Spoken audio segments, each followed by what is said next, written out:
What if I told you the first programmers never touched a keyboard? They literally ripped out thick cables by hand just to run code. History completely erased this entire generation of computing, publicly mocking the 1951 genius who predicted our exact AI future. I bet 99% of you were never taught this in school. Prove me wrong in the comments. But if you skip these 5 hidden generations today, you will be dangerously unprepared for what Generation 5 is about to do to your reality. Let's dive in.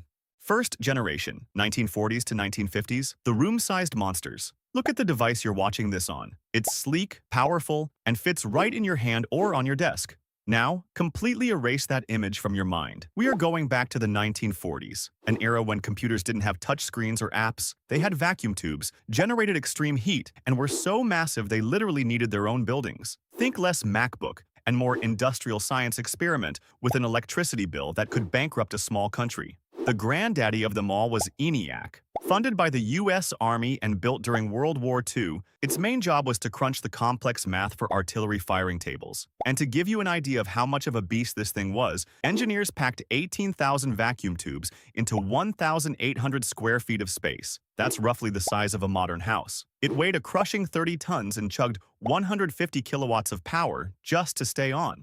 Legend has it that when they switched ENIAC on, the lights in nearby Philadelphia neighborhoods actually dimmed. Now, that's actually an urban myth started by newspapers at the time. But looking at this monster, you can absolutely see why people believed it. But here's the craziest part. Programming ENIAC didn't mean typing code on a keyboard. It meant physically rewiring the machine.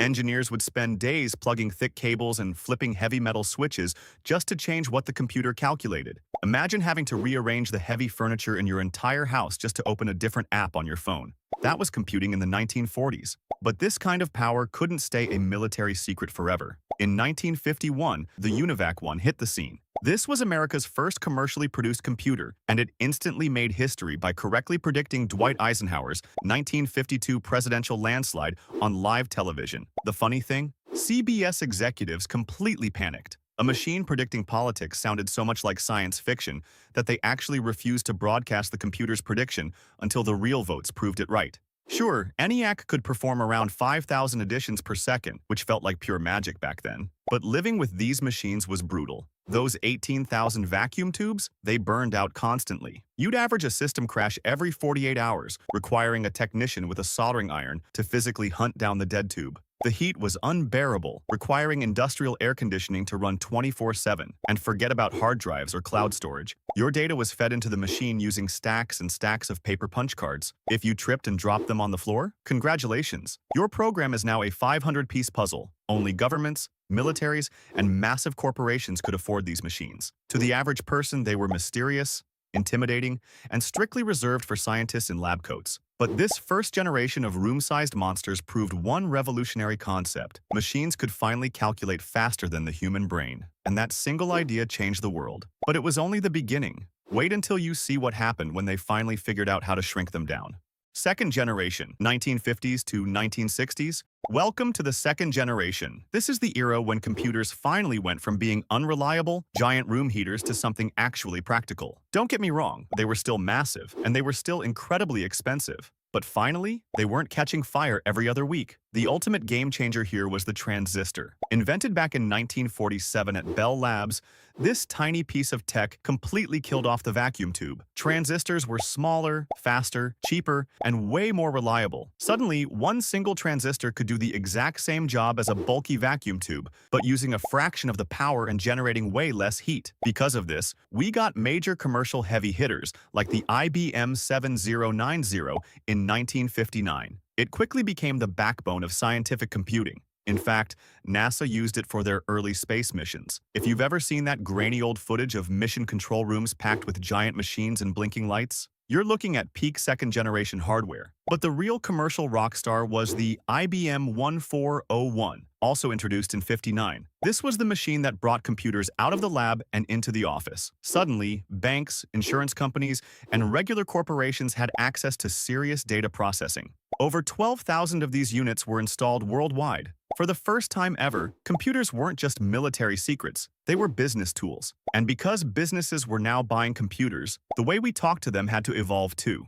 First-generation computers required literal, physical rewiring to program, but the second generation introduced assembly and high-level programming languages. Fortran arrived in 1957 to handle the intense scientific math, and COBOL dropped in 1959 for business apps. Almost overnight, programmers went from plugging cables into massive switchboards for 3 days straight to writing instructions in something that actually resembled human language. That being said, punch cards were still absolutely everywhere. Imagine writing your code, punching it hole by hole onto a massive deck of physical cards, handing that stack to an operator, and waiting days just to see if it worked. If you dropped the deck or misplaced a single hole, you were starting over. Debugging back then was basically an exercise in patience and mild insanity. Still, the leap in performance was staggering. The IBM 7090 could fire off around 229,000 calculations per second, nearly 50 times faster than the ENIAC. We even saw storage evolve, with magnetic core memory and tape drives letting people finally save and retrieve data without shuffling thousands of paper cards. Were there downsides? Of course. A single IBM 7090 cost around $3 million back then, which is roughly $30 million today. So no, you weren't picking one up for your home office. You still needed mandatory heavy-duty air conditioning, and failures still happened. But the second generation proved something massively important. Shrinking our components meant building faster, cheaper, and infinitely more capable machines. The race to make things smaller had officially begun. Third generation 1960s to 1970s, integrated circuits change everything. Imagine betting $50 billion on a single, unproven piece of technology. If you're wrong, your massive corporation goes bankrupt overnight. But if you're right, you literally build the foundation of the modern world. In the 1960s, IBM took that exact gamble, and it triggered the third generation of computing. This is the exact moment computers stopped being a secret weapon locked away in government basements and finally started creeping toward everyday accessibility. They still weren't personal, and they definitely weren't cheap. But for the first time, you could see exactly where the future was heading. The catalyst for all of this was the integrated circuit, better known today as the microchip. Invented independently by Jack Kilby and Robert Noyce around 1958, this little piece of silicon changed everything. Instead of hand-wiring individual transistors together, engineers figured out how to pack multiple transistors onto a single, tiny chip. They were smaller, faster, and infinitely cheaper to produce, which brings us back to that $50 billion gamble. In 1964, IBM launched the System 360. This wasn't just a computer, it was an entire family of compatible machines. For the first time ever, a business could upgrade its hardware without having to completely rewrite all of its software. It was a revolutionary concept, but to pull it off, IBM risked everything. Adjusted for inflation, their $5 billion investment is roughly $50 billion today. But the gamble paid off spectacularly, and the System 360 dominated corporate computing for over a decade. But the hardware was only half the story. This era finally brought us real operating systems. No more one-task-at-a-time limitations. Computers could actually multitask. I mean, they did it pretty slowly by today's standards, but at the time, it was mind-blowing. We also saw the birth of the terminal. Instead of handing a stack of punch cards to a technician and waiting hours for results, you could interact with the computer directly using a keyboard and monitor. You typed something, and the machine responded in real time. I know that sounds painfully basic to us now, but in the 1960s, it literally felt like talking to the future. Thanks to these microchips, computers were rapidly shrinking. When the DECP-DP8 mini computer launched in 1965, it cost around $18,000. It was a massive investment, but it was finally within reach for smaller businesses and university labs. The Fortune 500 no longer had a monopoly on computing power. And to truly understand how powerful this third-generation tech was, just look up at the moon. The Apollo 11 mission in 1969 relied on the Apollo guidance computer, powered by these new integrated circuits. Today, the smartphone in your pocket could run absolute circles around it. But back then, that tiny computer flawlessly landed humans on the lunar surface. Of course, there were still hurdles. The tech was way too expensive for the average person, and you still needed dedicated, climate-controlled rooms to run them. But the gap was closing fast. The third generation proved that microchips were the ultimate golden ticket. Smaller chips meant smaller machines. Smaller machines meant lower costs. And lower costs meant that, eventually, everyday people were going to get their hands on this power. Suddenly, the idea of a personal computer wasn't just a sci-fi fantasy anymore. It was an absolute inevitability.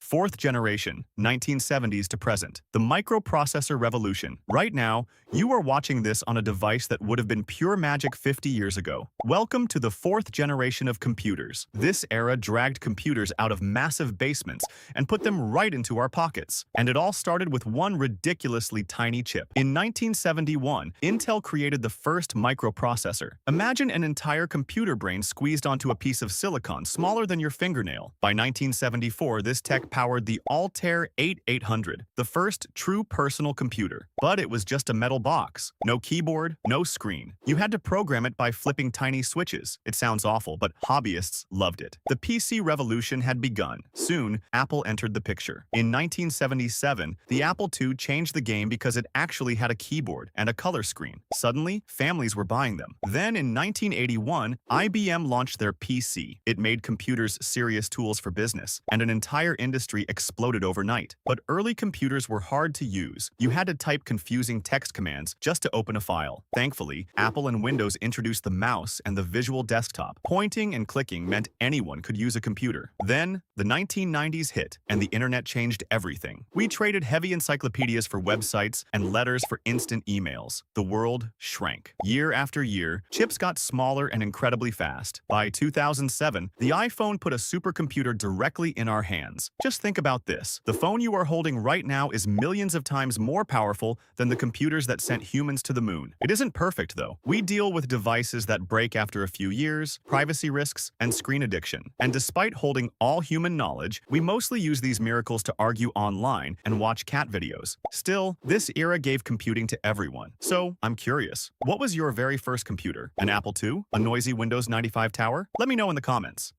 Fifth generation, present and emerging, AI, quantum, and beyond. Honestly, this is where things start getting a little weird. We are living through it right now, and nobody can even fully agree on where it started, what it includes, or when it officially began. But one thing is crystal clear. Computers are no longer just following our instructions. They are starting to think. To understand how we got here, we have to look back to Japan in 1982. Their government launched the fifth generation computer project, pouring hundreds of millions of dollars into creating machines that could actually reason and process human language. The results? Pretty mixed. They didn't quite get the revolutionary AI they promised, but they did plant a seed. And over the last decade, that seed hasn't just grown, it's completely exploded. Today, computers don't just calculate, they recognize faces, translate languages in real time, generate incredible images, and write entire essays. Think about your phone's voice assistant or the recommendation algorithm on your favorite streaming platform. That's all powered by machine learning. These machines learned patterns from massive data sets, and now they make predictions that no human ever actually programmed them to make. It's a massive shift. When IBM's Deep Blue beat Garry Kasparov at chess in 1997, it was impressive, but it was still just following a strict set of rules. Fast forward to 2016, when AlphaGo defeated Go champion Lee Sedol. That hit entirely differently. The game of Go has more possible moves than there are atoms in the universe, meaning AlphaGo was coming up with strategies no human had ever even conceived of. It felt less like a calculator winning a game, and more like genuine intelligence waking up. And then came the AI explosion we are all living through right now. When ChatGPT hit the public back in late 2022, it reached 100 million users in 2 months. It instantly became the fastest-growing consumer app we had ever seen. Suddenly, anyone with an internet connection could talk to an AI, solve complex problems, and occasionally get confidently wrong information delivered